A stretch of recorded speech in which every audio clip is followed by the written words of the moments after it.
ગુજરાતના અમુક એવા નેતાઓ છે કે જે પોતાની જનતા માટે સૌથી આગળ આવીને ઊભા રહે છે અને પોતાના જ જો અધિકારીઓને ખખડાવવા પડે તો એમાં પીછેહટ નથી કરતા।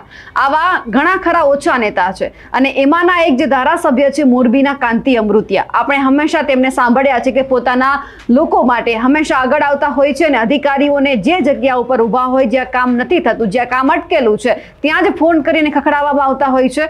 પણ સવાલ અહીંયા એ થાય છે કે કાંતિભાઈ અવારનવાર પોતાના અધિકારીઓને ખખડાવે છે તો કામ કેમ એમના અધિકારીઓ નથી કરતા? હવે એમના અધિકારીઓને ચર્ચામાં રહેવું પસંદ છે કે પછી કાંતિભાઈને ચર્ચામાં રહેવું પસંદ છે, એ આજે સવાલ થાય છે। નમસ્કાર, નિર્ભય ન્યૂઝ સાથે હું છું રિદ્ધિ। થોડા દિવસ પહેલા આપણે જોયું હતું કે મોરબીની અંદર તમામ અધિકારીઓ સાથે અને ખાસ કરીને ખેડૂતો સાથે એક બેઠકનું આયોજન કરવામાં આવ્યું હતું, જ્યાં કાંતિ અમૃતિયાએ એવું કહી દીધું હતું કે તમારાથી કામ ન થાય, ખેડૂતોના ફોન ન ઉપડે તો તમે રાજીનામું આપી દો।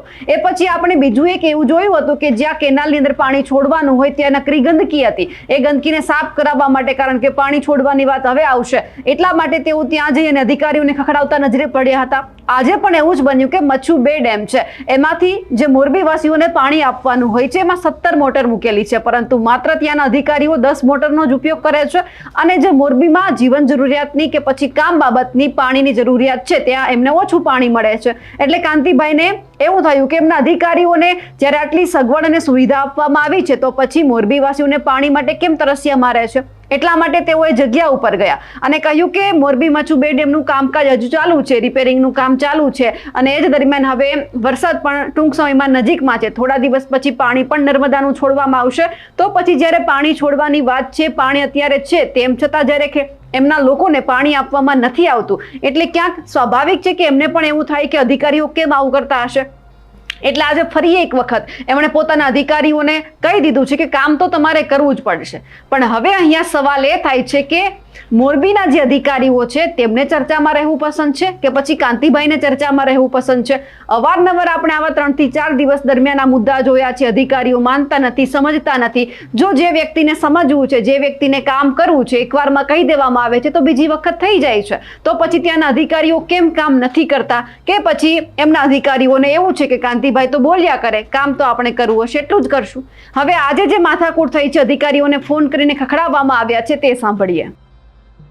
125 થી 150 અત્યારે કન્ડિશન પ્રમાણે 75 એમ સેફ્ટી જેટલો જ આપણે પાસે છે, ત્યાં લગી બધા વપરાઈ જાય ને 45 133 થઈ જાય ને મોરબી કેનાલ હે 15 તારીખે ચાલુ કરો 7 કરોડ 5 માં અમે 15 કરોડ એટલે 18 રસ્તે જ 2 તારીખ હોય છે 185 ઈ મેક્સિમમ છે, મેક્સિમમ બધું હરખું ઓછું પરિણામ આવે તમે એટલું કરશો, અહીંથી પાણી નો પડે તમે ક્યાં પહોંચાડવાના? બીજું અહીંથી તો પાણી તમે તમારા ચોપડે બોલે કે આટલું પાણી અમે ઉપાડી, જે તમારે નિયમ પ્રમાણે પ્રજા, એમાં લીકેજ થઈ જાય વચમાં, તો લીકેજ થઈ જાય એનું પાણી તમારે ઉપાડવું પડે ને, કે આ લીકેજ બંધ કરવું પડે, 2 વસ્તુ કરવી પડે તમારે। આ તમારે રસ્તામાં લીકેજ બંધ કરવું, ગામમાંથી વધારે પાણી ઉપાડવું પડે, તમારામાં જે હોય। એટલે અત્યારે તમે યાંત્રિક વાળાને કહી અને મોટું મૂકી દો, 18 મોટું ચાલુ કરો વીધી, અને અત્યારે બહુ રાડ છે, ગામડે રાડ છે, સિટીમાં રાડ છે। આ તો મોરબીની પ્રજા સારી છે કે આપણે દરવાજા રિપેર થાય છે એટલે આપણે એમ કે ભાઈ ડેમ ખાલી થઈ ગયું, ડેમને કાંઈ તકલીફ નથી, પાણીની કોઈ તકલીફ નથી, તમારી વહીવટની તકલીફ છે ને એને પૂરું કરો। ગુરુવારે આપણે રાઉન્ડ મારી આપણે નર્મદાનું પાણી કઈ રીતે ખૂટે, કાલ તો પરમથી જોયું અને આમાં થોડું પાણીની આવક ચાલુ થાય એ આપણે પ્લાનિંગ નર્મદાવાળા આવ્યા, નર્મદાવાળા તમારે 2 દિવસ પહેલા 2-3 દિવસ પહેલા પૂછતા હતા તમારું કામ કઈ રીતે છે, આપણે અગાઉ ચર્ચા થઈ ને, તમે 15 તારીખથી છોડે એટલે 2-3 દિવસ 18 તારીખે અહીંયા એટલે ત્યાં આપણે પ્લાનનો પ્રશ્ન છે, અત્યારે રિકપ ઘટ્યું જેટલું પાછું નાખી દઈએ તમારું કેનાલ કેવી રીતે કેટલી છે 18 ની 22 મૂકો, મેં 22 મૂકેલી। હાલો અત્યારે જોવા જાવ 10 શું કામ હાલે? શું નામ તારું? 10 શું કામ હાલે? ગામને દુખી કરવાનું પાણી એ તો ના ના ના, પણ 10 ને બદલે 17 મેં 22 હલાવી છે કેટલી, અને તમે 10 હલવું હાલે, એકાદી 2 બંધ હોય અત્યારે। ના ના, મારે આજે સાંજે છે ને જોવો તમે, હું બુધવારે આવું, અત્યારે 17 હાલવી જોઈએ પાણી છે, પાણીની તકલીફ નહીં પડવા દે અમે તો શું કામ ગામને દુખી કરો? આપણી જે ઓલું બોર્ડ છે ને 17 મોટા એ નમસ્કાર, એમાં શું છે પાણી આપણા પાસે 25 દીનું છે પાણી, હવે ઉપાડવામાં આપણી તકલીફ છે અને ગામમાં દુઃખી બહુ છે. તમારા સુધી રાવ ન આવતી, અમારા પાસે બહુ નહીં ચાલુ થઈ ગયું. ઓલી 2 મોટર જે એને મુકેશને કહીને મોકલો અને આજને આજ વધારે મોટું મૂકવું તો મૂકો. પાણીની હું તકલીફ 20 તારીખે તમને અહીંયા 18 તારીખે પાણી બીજું નર્મદાનું આવી જાય ડેમમાં. તમે અત્યારે ઉપાડવા માટે જોર કરો. આજે અત્યારે મિટિંગ બોલાવો તમે અને બપોર પછી ડેમ ઉપર તમે તમારી ટીમ લઈ અને વધારે ઉપાડે એવું કરી દો. અને પાણી ખૂટવા નહીં દઈએ અમે ડેમમાં. ડેમમાં પાણી નહીં ખૂટવું. હું અત્યારે ઓહાપો જાજો છે હમણાં મને એવોનીમાં 10 દી પાણી નથી આવ્યું, અમુક સોસાયટીમાં 8 દી પાણી નથી આવ્યું. એટલે તમે અત્યારે આ પ્લાનિંગ કરી લો અત્યારે મિટિંગમાં અને વધારે મોટર મૂકીને ચાલુ કરવું, જે કરવું પડે એ કરો. બરોબર, આપણે 15 દી કાઢવાના છે. પાણી તમારે જેટલું ઉપાડવું ઉપાડો, તકલીફ નહીં પડે. અરે પણ પાણી તકલીફ જ નથી, વહીવટી તકલીફ જરાય નો આવે. તમે પાણી પુરવઠાવાળા વધારે ઉપાડો, હજી જરૂર પડે 2 મોટું મૂકી દીધું. અત્યારે 90% તમારો સુધારો થયો હોય, 10% તકલીફ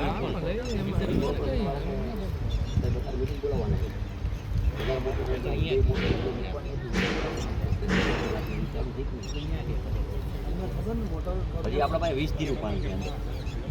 હા, 20 દિવસમાં પ્રશ્ન આવે ગમે એટલું પડે ગમે એટલું મેક્સિમમ અમે 7 પકડીને ચાલીને તો 20 થી 22 દિવસ ચાલે એટલું પાણી. 5 દીમાં 7 દીમાં પાણી ખોટું. મેં કીધું અહીંયા 17 મોટું અમે હલાવતા, એના બદલે 10 મોટું હાલે તો ગામના દુઃખ થાય કે નહીં? નહીં આ ડેમ ઉપર પાણી છે, હજી 20 દિવસનું પાણી છે અમારા પાસે અને 10 દીમાં પાણી આવી જશે. તો શું કામને આવું કરો તમે? મચું 2 ઉપર યાંત્રિકમાં હો ને તમે, તમારા અધિકારી હાજર નથી. આજે અમે ધારાસભ્ય 2 કલેક્ટર અહીંયા એટલે મનમાં એવું કરવાનું તમે, તમારા અધિકારી હાજર નથી રાખ્યા. તમે જાણ નથી કરી યાંત્રિક જાણ નથી કરી કઈ આ તમારો અમારો જિલ્લાનો અધિકારી કઈ દીધું. તમે અત્યારે મોકલો બપોર પછી, કાલે 17 ચાલુ થઈ જવી જોઈએ મોટું. ડેમમાંથી પાણી ઉપાડો, તકલીફ ન પડવી જોઈએ ગામને. અને ગામમાં દેકારા થાય છે, જ્યાં જઈએ અહીંયા દેકારા થાય અને જે જરૂરિયાત છે એનું 60% પાણી ઉપાડો કરાવી દો. આપું છું તમે ઉપાડો પાણી. આવું તો હાલતા છે પાણી છે. જે રીતે ફરી એક વખત કાંતિ અમૃતિએ તેમના અધિકારીઓનો ઉધડો લીધો છે, તેમને લઈને આપ શું માનો છો? કમેન્ટ કરીને ચોક્કસથી જણાવજો. સાથે જ અમારી નિર્ભય ન્યૂઝ ચેનલને લાઇક, શેર અને સબસ્ક્રાઇબ કરવાનું ભૂલશો નહીં. નમસ્કાર.